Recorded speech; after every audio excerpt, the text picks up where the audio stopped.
Horror Story 1. The village of Irix Hollow lay nestled among dark forests and rugged hills, where the howl of the wind often blended with the cries of unseen creatures. This small hamlet, though quaint, bore a shadowed history, a lineage of whispered tales that grandmothers recounted to children huddling by the fire on the darkest nights. But none were more chilling, more forbidding, than the story of the beast of Irix Hollow. This creature was said to be like a man, yet not a man, more akin to a wolf than any human. Legend had it that with each full moon, a transformation would take hold and something unnatural, something horrifying, would crawl forth from the dense woods to hunt, terrorizing anyone foolish enough to be out in the open. On this particular summer night, the air was eerily warm, almost thick with an unsettling silence, save for the occasional hoot of an owl or the distant rustle of leaves. But as midnight approached, a strange chill descended over the village, one that seemed to emanate not from the air but from something beyond it, something watching, waiting. The villagers, lying in their beds, felt it too, stirring uneasily in their sleep. As the clock struck 12, a strange hush blanketed the village. And then, with a suddenness that made every heart pause, the growl erupted, low and guttural, rumbling from somewhere deep in the forest, yet it felt like it resonated from beneath the earth itself. The growl grew, stretching out until it split the air, echoing down the cobbled streets and into every corner, reaching even the thick stone walls of the houses where trembling families huddled.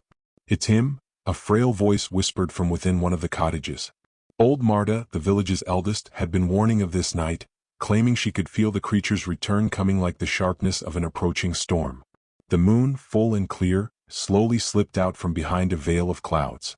Its pale light poured across the village square, illuminating each building in a stark, bone-white glow. For a heartbeat, everything was still. And then, a shadow. It was massive, moving with a slinking gait that was all too familiar yet wrong in every way. It paused at the edge of the forest, staring down upon the village like a predator contemplating its prey. The beast's eyes glinted, reflecting the moonlight as it moved forward. Yet as the creature's heavy paws touched the outer edge of the village, a strange scent caught in the air, one that drew it closer, one that hinted of something different, something new. It paused, raising its massive, shaggy head to sniff the wind, each exhale visible in the damp night air. Inside their homes, the villagers dared not move, scarcely daring even to breathe as they listened. Parents held their children close, whispering half-forgotten prayers, while others clutched ancient charms thought to ward off evil, though few believed in their power anymore. For the past few years, the beast had not come near Irix Hollow, and whispers had spread that perhaps it had vanished into legend at last. But now, with each prowling step that grew nearer, they realized just how foolish that hope had been. In the town square, an iron bell hung, ancient and rusted, seldom used in these quieter times.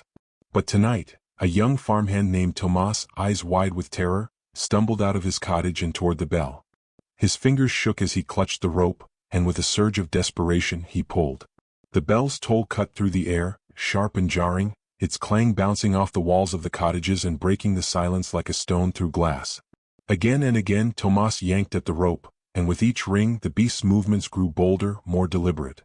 As the bell echoed over the hills, the creature tilted its head back, its black lips curling into a hideous snarl that revealed yellowed fangs.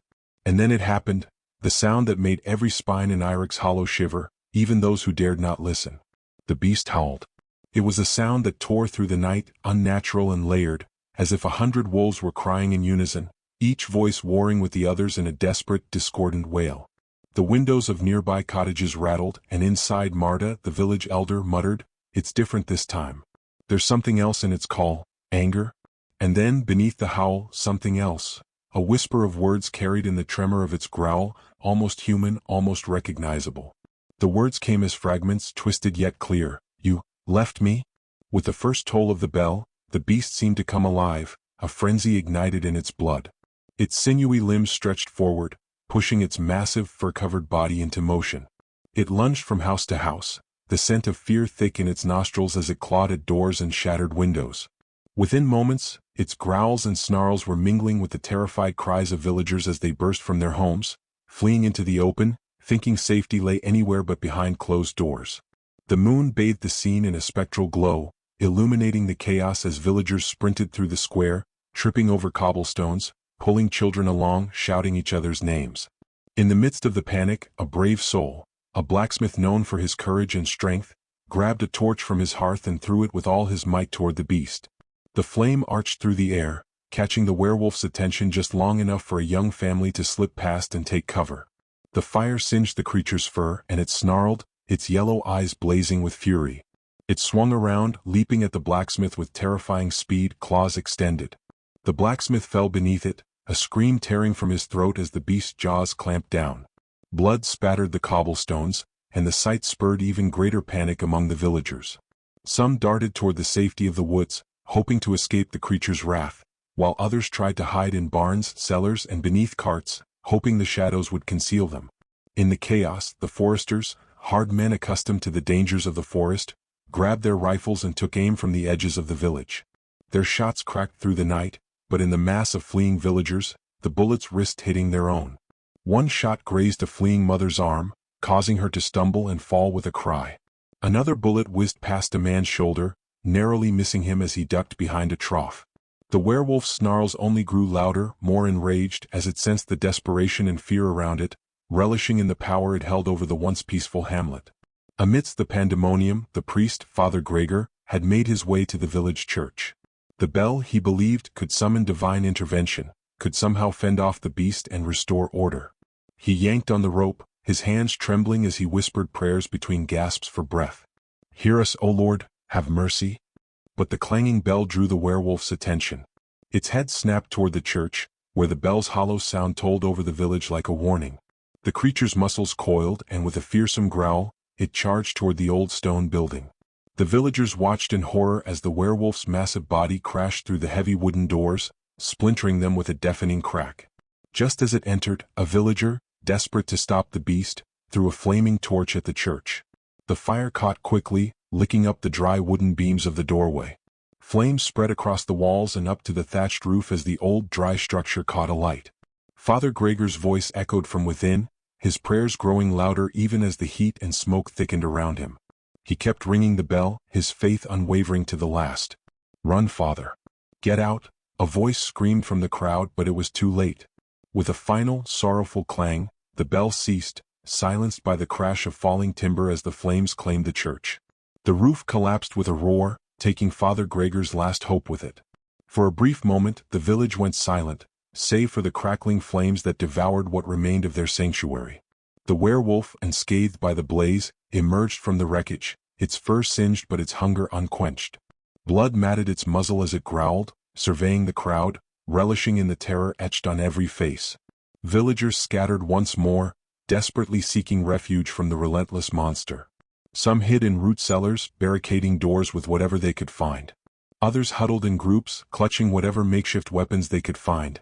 A pitchfork, a kitchen knife, a broken chair leg, knowing full well it was likely futile. As the night wore on, the werewolf's hunt continued, the village square transformed into a battlefield.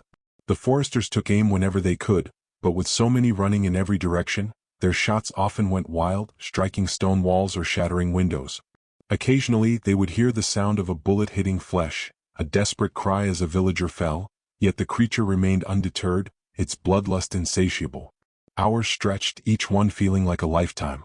The village fell into a grim rhythm of flight, screams, and silence as the beast hunted them one by one, savoring each moment of their fear. Some could not escape. A farmer, old and slow, collapsed just shy of his barn, his cries stifled as the beast found him. Others, desperate to save their children, fell on the creature with whatever strength they had, only to be struck down before the wide, terrified eyes of their loved ones. But as the first light of dawn crept over the trees, the werewolf stopped, its ears perking at the faint glow beyond the horizon. It released its latest prey, a young woman whose face was frozen in a silent scream, and turned its head toward the forest. With a final ear-splitting howl, a howl of rage, of triumph, and perhaps just a hint of longing, the beast sprinted back into the woods, its form melting into the shadows as the first rays of sunlight broke across the village. As dawn settled over the carnage, Irick's Hollow lay broken, a fraction of its people left to mourn their dead and tend to the wounded. Smoke rose from the smoldering ruin of the church, and the square was littered with bloodstains, shattered glass, and remnants of their homes, their lives. The survivors gathered, silent and haunted, each one bearing the weight of the horrors they had witnessed. They knew, even as they tended to their wounds and buried their dead, that the worst was yet to come.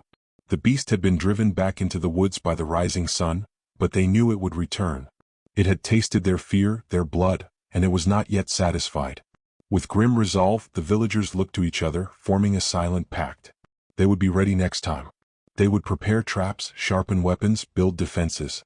They would turn Irix Hollow into a fortress if they had to, for they knew, deep in their bones, that this was only the beginning of their battle with the creature of the full moon.